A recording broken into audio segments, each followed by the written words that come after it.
In front of me is Oukitel WP35, and today I would like to show you how you can delete a password from Google Passwords Manager. Begin by launching Settings and scrolling down to access passwords and accounts. Then select this gear next to Google. Tap on Google Password Manager and select any password to delete. Following that, enter your screen lock, hit Delete button and tap on Delete in the pop-up.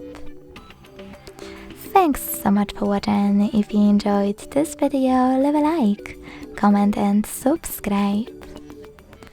Bye!